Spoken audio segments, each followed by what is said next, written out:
But I don't want your hope. I don't want you to be hopeful. I want you to panic.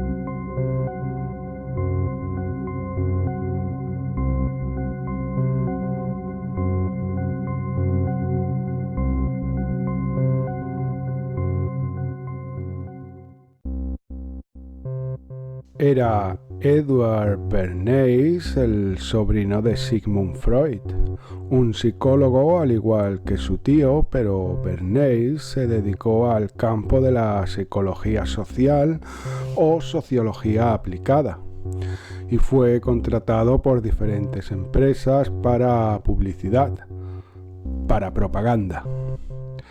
A este personaje le podemos atribuir la campaña de 6 semanas de las Antorchas de la Libertad, así se llamó, para eliminar el tabú que existía de las mujeres fumando, culminando con una marcha donde modelos profesionales contratadas encendían un cigarro en público. Esto supuso un aumento de más del 50% en beneficios en tabacaleras.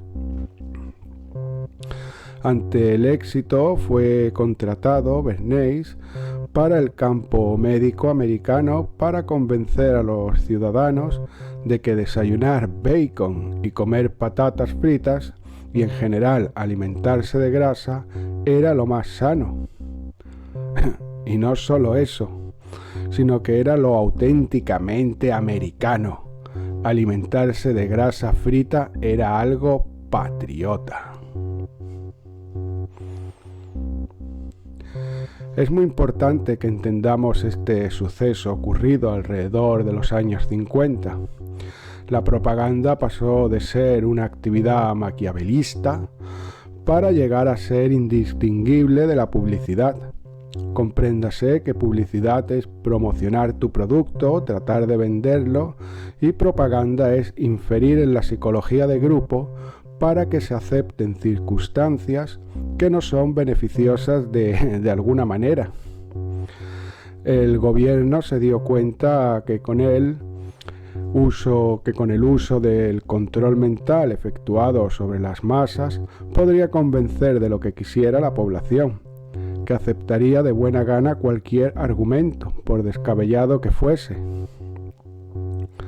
Alrededor de estos años, los Estados Unidos, Canadá y Australia justificaron la eugenesia, no solo esterilizando nativos y personas con diferentes trabas mentales, sino asesinándolos bajo la excusa de que no eran normales. Previamente se usó en la Alemania nazi. No necesito entrar en esos detalles bien conocidos. También se aplicó en la URSS y China, donde Mao Zedong convenció y forzó a las personas que debían matar a los gorriones, generando asimismo un potente daño en las cosechas y derivando en hambrunas. Sin embargo, él lo llamó el salto adelante, con una gran maquinaria de propaganda de los medios y supresión de alimentos. Esto me lleva al razonamiento de Stalin de que la gente hambrienta obedece mejor. Actualmente el sistema televisivo e Internet son quien promueven ideas cinceladas en documentos generados por burócratas e insertados en cerebros previamente debilitados por un método de castigo-premio similar al de los perros de Pavlov. Nada moderno si nos atenemos a las tablas de la ley de Moisés o el código de Hammurabi.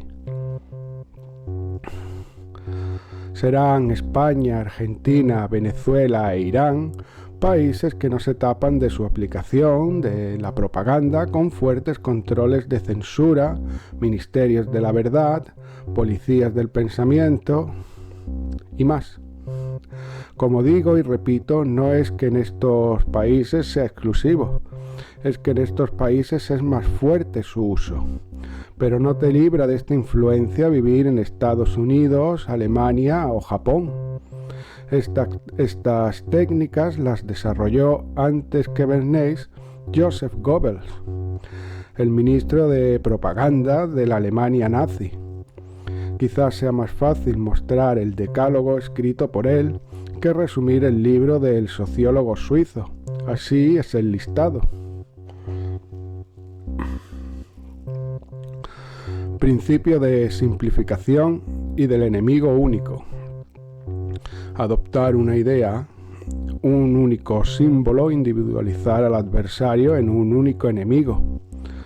Principio del método de contagio. Reunir diversos adversarios con una sola categoría o individuo. Los adversarios han de constituirse en suma individualizada.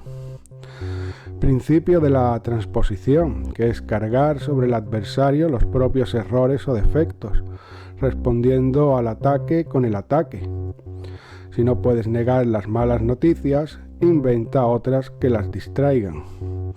Principio de la exageración y desfiguración, convertir cualquier anécdota, por pequeña que sea, en amenaza grave. Principio de la vulgarización. Toda propaganda debe ser popular, adaptando su nivel al menos inteligente de los individuos a los que va dirigida. Cuanto más grande sea la masa a convencer, más pequeño ha de ser el esfuerzo mental a realizar. La capacidad receptiva de las masas es limitada y su comprensión escasa. Además, tiene gran facilidad para olvidar. Esto lo decía Freud en La psicología de las masas. Principio de orquestación. La propaganda debe limitarse a un número pequeño de ideas y repetirlas incansablemente, presentadas una y otra vez desde diferentes perspectivas, pero siempre convergiendo sobre el mismo concepto, sin fisuras ni dudas. De aquí viene también la famosa frase: si una mentira se repite suficientemente, acaba por convertirse en verdad, de Goebbels. Principio de renovación. Hay que emitir constantemente informaciones y argumentos nuevos a un ritmo tal que cuando el adversario responda al público esté ya interesado en otra cosa.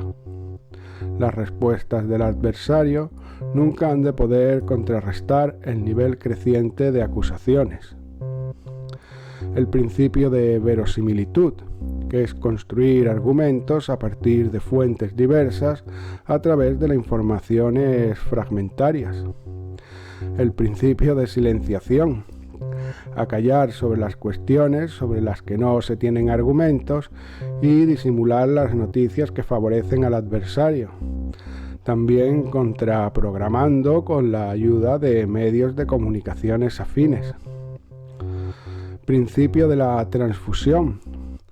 Por regla general, la propaganda opera siempre a partir de un sustrato preexistente, ya sea una mitología nacional o un complejo de odios y prejuicios tradicionales. Se trata de difundir argumentos que puedan arraigar en actitudes primitivas. Principio de unanimidad. Llegar a convencer a mucha gente para que se crea como todo el mundo, creando una impresión de unanimidad. Es la izquierda moderna en general y el ecologismo en particular un ejercicio de estos 11 puntos y de la obra de Bernays. Solo un punto más de esta campaña mundial, imposible de desligar del transhumanismo, la pandemia, el feminismo, la pedofilia, la separación por razas, en fin, todo lo que nos preocupa. Es imposible de desligar de la Agenda 2030.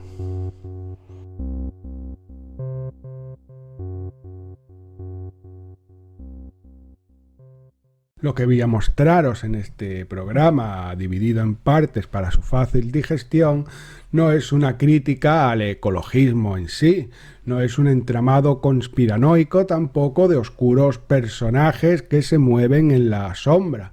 Es una tarea de investigación para dar a conocer quiénes, cómo, cuándo y el porqué del movimiento. Si lo primero que tenemos que tener claro es que hablar de calentamiento global, cambio climático y ecologismo es hablar de un ejercicio técnico de propaganda, como ya hemos visto, lo segundo será conocer que es a la vez la llave ideológica que pretende convencernos de que un nuevo orden mundial es el único camino a la salvación, claro. Así que sin más, ponte cómodo y vamos a por ello.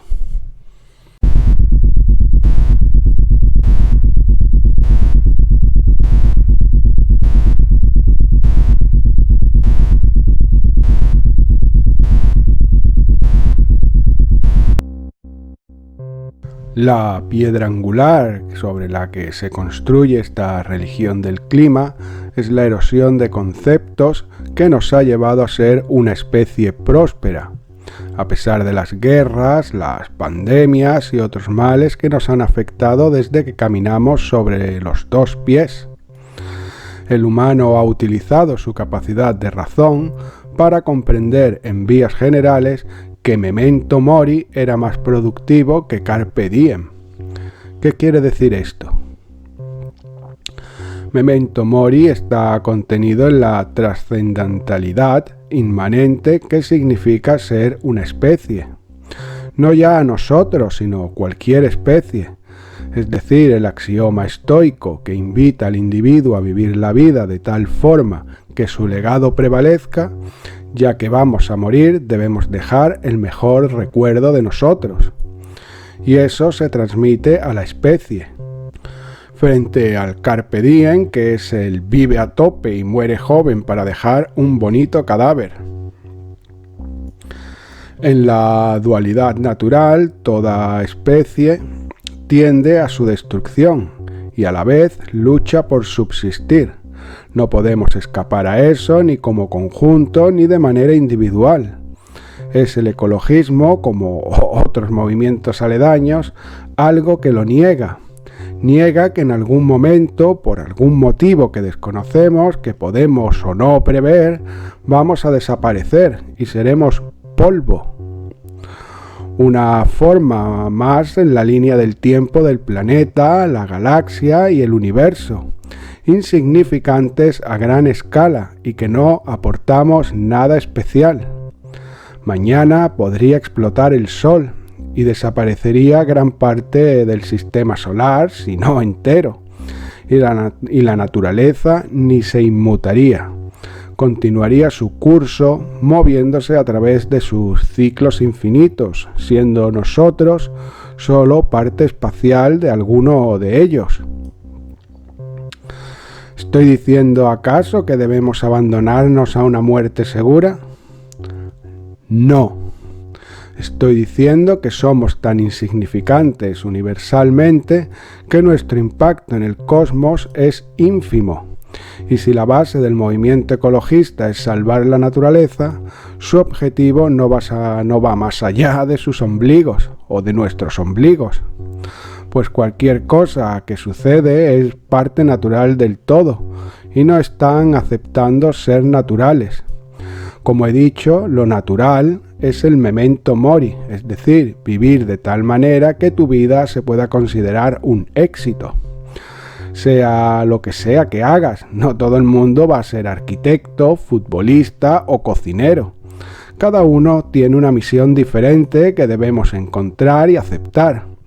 para el equilibrio dual natural es tan importante el plancton como el edificio más alto de la ciudad de Nueva York. Cuando dejamos de considerarnos parte de la naturaleza general, para centrarnos en egoístas pompas temporales de importancia, ocurren varios problemas, principalmente los que cito a continuación, que encierran a todos los demás. La negación de nuestros derechos individuales conferidos por el mero hecho de respirar. Los derechos, esto es importante, los derechos se adquieren trabajando y respirar es el mayor trabajo que podemos hacer en la naturaleza, formando parte de su todo y practicando su intercambio. Al anular estos derechos ocurren aberraciones como su deliberada conferencia a estamentos imaginarios como el Estado, que puede decidir qué está vivo y qué está muerto, de lo que se deriva quién tiene derecho y quién no tiene derecho a vivir, que es un ataque a nuestra propia especie, el planeta y al todo. La anulación de la vida como un derecho natural y consecuentemente legislada por el hombre. No solo eso, al anular los derechos conferidos por la naturaleza a través del intercambio del trabajo, dejamos que dichas entidades imaginarias, Estado, ONU, OMS, nos provean de alimento a cambio de una obediencia a sus leyes. Simplemente al dejar de cultivar la tierra y trabajar en equipo con ella a través de la ganadería, dejamos que gobiernos nos alimenten, dando lugar a carnes sintéticas, verduras transgénicas y una serie de monstruosidades como creación de fetos en laboratorio. La otra es aceptar reglas que pretenden modificar el curso natural. Pretender salvarnos a toda costa como si fuéramos la cúspide de la evolución es un error tamaño, en tanto que nuestro desconocimiento es infinito, si lo comparamos con la extensión de la naturaleza. Desconocemos qué ocurre en el fondo de las Marianas, desconocemos qué pasa en Plutón, y tenemos serios problemas para decodificar las emociones de nuestra pareja a la que vemos todos los días. Sin embargo, dejamos que otras personas, con las mismas carencias que nosotros o más, dictaminen cómo debemos comportarnos y vivir. Aceptamos de buena gana el plástico, la quema de carbón o la exterminación total de especies. Y ahora, repentinamente, nos echamos las manos a la cabeza y golpeamos nuestras frentes contra el asfalto hirviente para castigarnos a una orden de personas de las que desconocemos sus nombres y hasta sus rostros en ocasiones. Nada debería ser sagrado salvo la naturaleza, pues ésta somos y a ella nos debemos. Se compadecía Nietzsche de que matamos a Dios porque ya no tendríamos cómo redimirnos. Es esta la consecuencia directa de ese crimen. Pero quizá convenga dejar al empolvado texto del bigotudo y traer a colación una revisión más moderna con estas palabras de Jordan Peterson. So I was wondering whether you thought climate change could be an issue that could unite us all on left and right, moving us beyond debates about C16 to discussions at the UN at Katowice next month, where perhaps humanity might finally discover its global map of meaning. No. The climate change issue is an absolutely catastrophic, nightmarish mess, and the idea that that will unite us that's not going to unite us. I mean, first of all, it's very difficult to separate the science from the politics, and second, even if the claims, the more radical claims, are true, we have no idea what to do about it, and so no. And besides, it's even worse than that. Here's one of the worst things about the whole mess is, so as you project outwards with regards to your climate change projections, which are quite unreliable to begin with, and the unreliability of the measurement magnifies as you move forward in time, obviously, because the errors accumulate. And so if you go out 50 years, the error bars around the projections are already so wide that we won't be able to measure the positive or negative effects of anything we do right now. So how in the world are you going to solve a problem when you can't even measure the consequence of your actions? Like, how is that even possible? And besides that, well, what's the solution? What are we going to do? Switch to wind and solar? Well, good luck with that. Just try it and see what happens. We can't store the power. Germany tried it. They produced more carbon dioxide than they did when they started because they had to turn on their coal-fired plants again. That wasn't a very good plan. Well, we don't want nuclear. It's like, okay, what happens at night? The sun goes down. Well, isn't that something we should have taken into account? Well, we got to flip on the coal-fired plants. Well, so it was a complete catastrophe, and all that happened was the price of electricity shot up. There's like zero utility. So that's not a solution. So what are we going to do about it?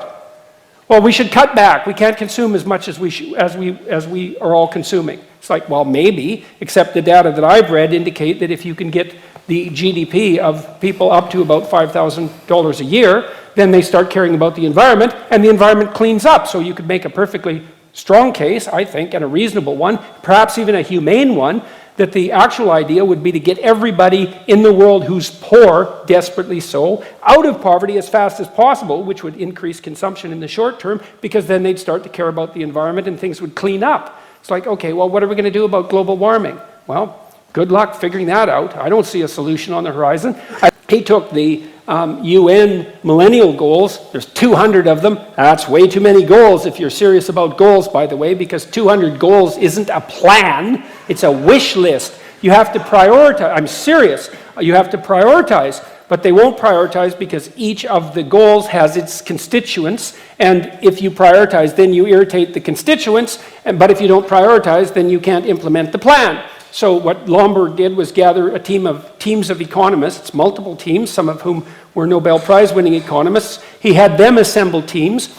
He had them rank order development goals in terms of their return on investment, all of the teams. Then he averaged across the teams and came up with a final list. And addressing global warming wasn't even on the list. The most fundamental, he wrote a book called How to Spend $75 Billion to Make the World a Better Place, and that's not very much money on a global scale. Almost everything that he recommended had to do with increased child nutrition in developing countries. We treat these things so lightly. Well, let's fix the planet. Well, we're going to concentrate on global warming. Well, why global warming? Well, because everyone thinks that's the biggest catastrophe. Well, maybe it is, but if you don't have a solution, well, and then what about all those other problems? What are you going to do about them? Well, we'll ignore them because we can feel good about, being concerned about global warming. It's like, one of the reasons, there's more trees in the Northern Hemisphere than there were 100 years ago. No one knows that, but it's true, and by a substantial margin. You know why, in part? Because people burned coal instead of wood. It's like everyone says, well, we shouldn't burn coal. It's like, okay, fair enough. What do you want to do? Burn trees instead? Because that's what poor people would have done. It's like, coal isn't good. Well, it's better than burning wood. So these things are complicated. So they're unbelievably complicated. And so, no, it's not going to unite us. And we're not going to do a damn thing about it either. So it doesn't really matter. So. Jordan Peterson destila en sus palabras que no tenemos una solución porque esa es nuestra marca como especie, aparte de que no nos va a unir. De lo que se deduce que es nuestra capacidad misma de razonar, inventar, adaptarnos al medio, la sentencia a desaparecer. Nuestro impacto por mantenernos nos aboca a la destrucción, lo que explicaba antes. También hace Peterson hincapié en que como especie humana no vamos a abandonar nuestros hábitos. Craso error, ya que hemos entregado nuestros derechos y nuestra dignidad a estamentos metafísicos creados por nosotros mismos, en una completa negación de la única fuerza superior, la natural. Nuevamente, el ingenio que nos hace creernos seres superiores sobre lo que habita a nuestro alrededor es nuestra maldición. Así estamos en una caída libre donde nos flagelamos con medidas impuestas de carácter dictatorial. ¿A quién beneficia esta lucha contra nosotros mismos? Eso lo vamos a ver muy pronto.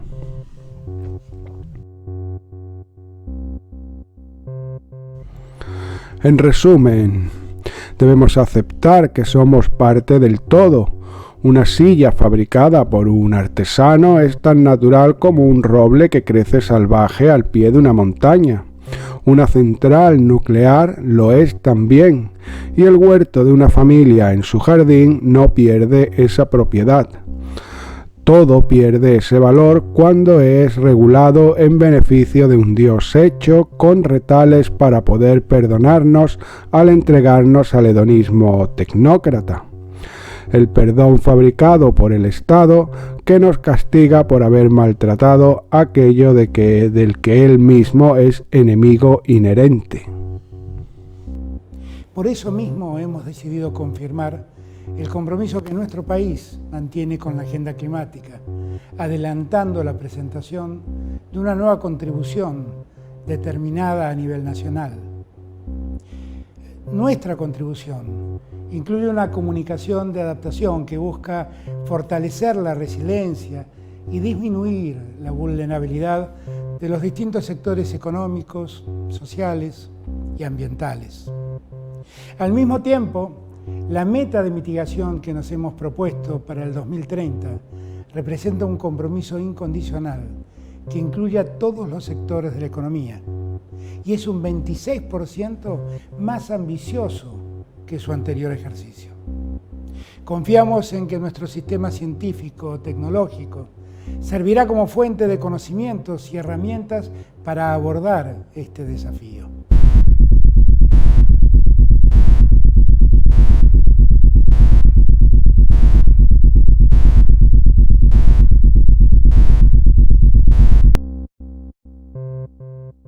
Toda religión requiere de varios componentes básicos: un templo, un Dios, un sacerdote, un Mesías, una virgen, How dare you! unos acólitos y una promesa inalcanzable.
Como la creación de toda religión, en el caso del cambio climático no fue una estructura sólida y sin grietas desde el primer momento, sino un lento desarrollar de unos y otros predicadores y grupos que anunciaban una catástrofe y las bondades de un Dios, quizá existente con anterioridad, pero que necesitaba abrirse hueco.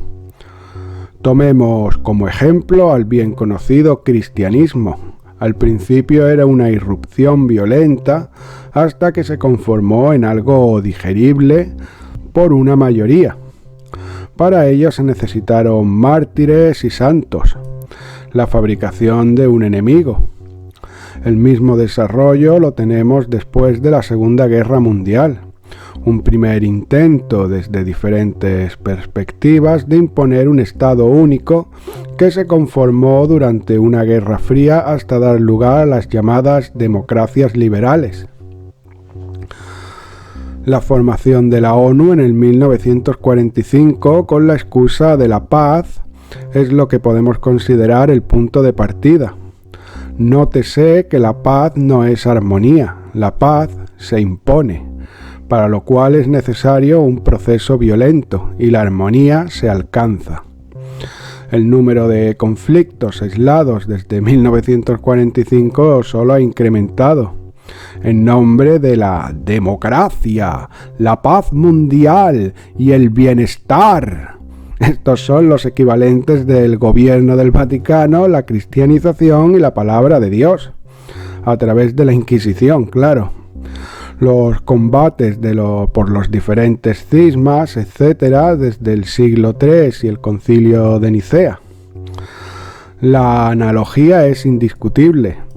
Para que la mayoría acepte ciertas premisas, la propaganda debe ir empapada de miedo, un mal tan grande y superlativo que solo se puede solucionar con las directrices dictadas por un panfleto redactado en un lenguaje simple, simplista y simplificador, claro, pero pongamos los puntos claros.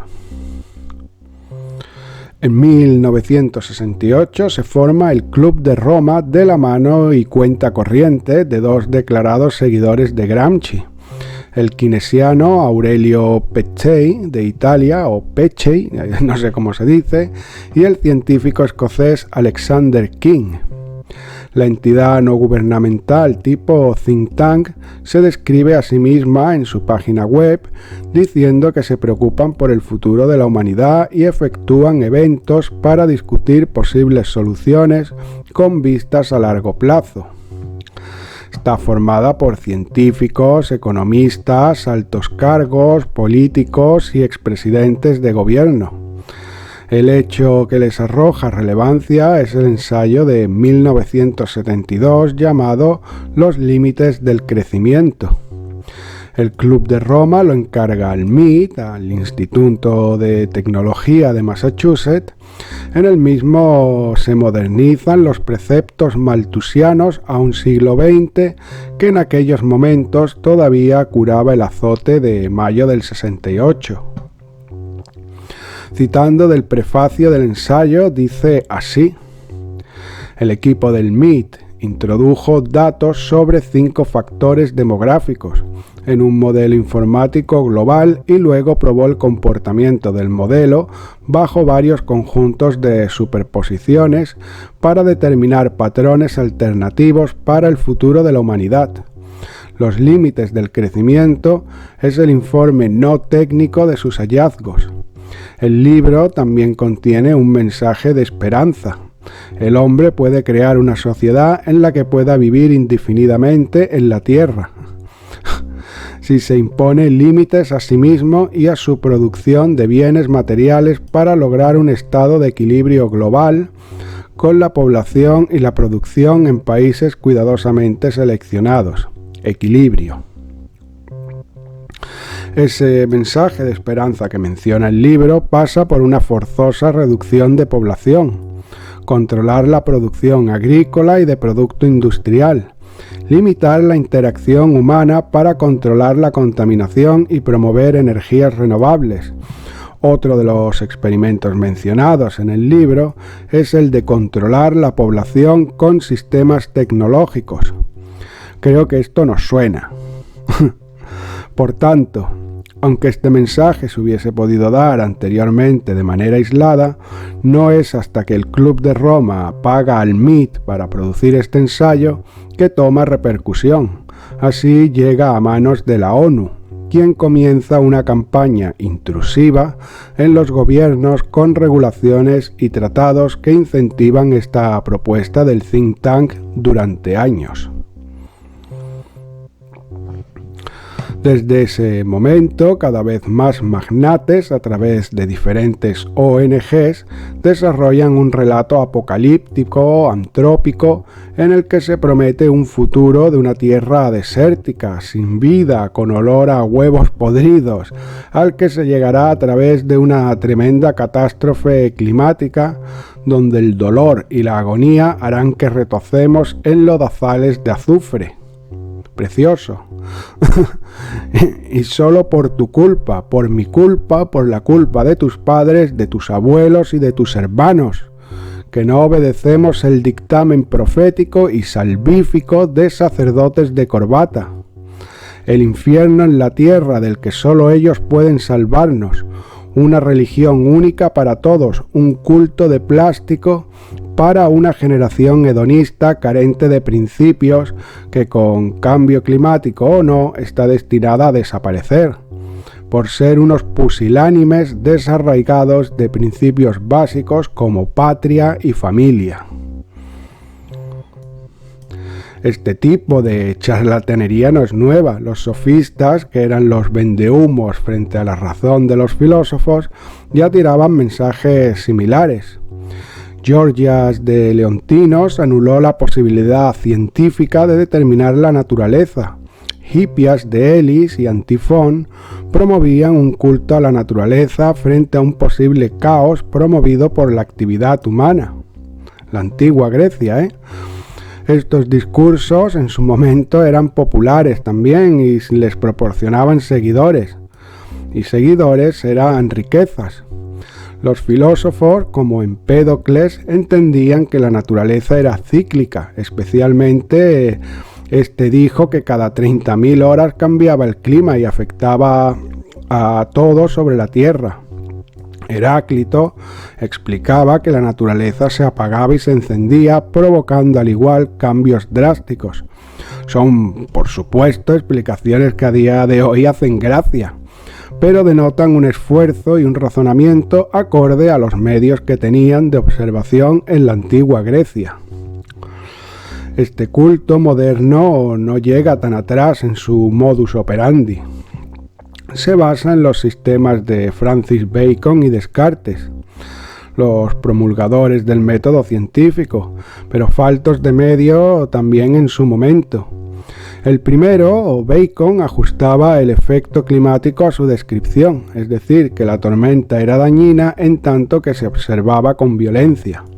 Descartes iría quizá algo más allá en su tratado sobre los meteoros, y aplicó la geometría y la estadística a los efectos del clima. A día de hoy, el cambio climático también se define como dañino en tanto que se observa como una amenaza. Los papers, como a ellos les gusta llamarlos, que se muestran están ligados siempre a las mismas entidades, la ONU, la OMS, el Foro Económico Mundial y las diferentes ONGs, que se benefician de todo esto. Sin embargo, cuando ponemos nuestro ojo en obras y textos de investigación libres de subvención, los resultados tienen una lógica diferente, quizá amenazadora también, Es evidente que un cambio drástico del clima puede resultar fatal, pero aparentemente no es tan drástico ni tan fatal. Por ejemplo, tenemos a Brian Fagan, arqueólogo y profesor emérito de la Universidad de California, que tiene escritas varias obras al respecto. Resalta el hecho de que los cambios climáticos no son directamente producidos por el hombre, sino por efecto natural, generalmente astrofísicos, como los movimientos del eje de la Tierra. Cabe resaltar que tiene una obra dedicada a cómo la edad de hielo habría sido un punto importante para que la humanidad sea como es hoy en día evolutivamente. Por citar a un español también, podríamos decir Antón Uriarte y su obra Historia del clima de la Tierra, donde se compara el clima del precuaternario con el cuaternario y el actual, justificando que el clima no está afectado por el hombre, más allá de su huella existencial, claro, igual que cualquier otra especie. Los trabajos rigurosos, científicos, libres de ataduras y conveniencias arrojan el mismo resultado. Sin embargo, son un puñado de inversores, banqueros, hombres de negocios, políticos y un largo etcétera, los que imponen un discurso buenista, emocional y despojado de racionalidad que, misteriosamente, redunda en un beneficio para ellos.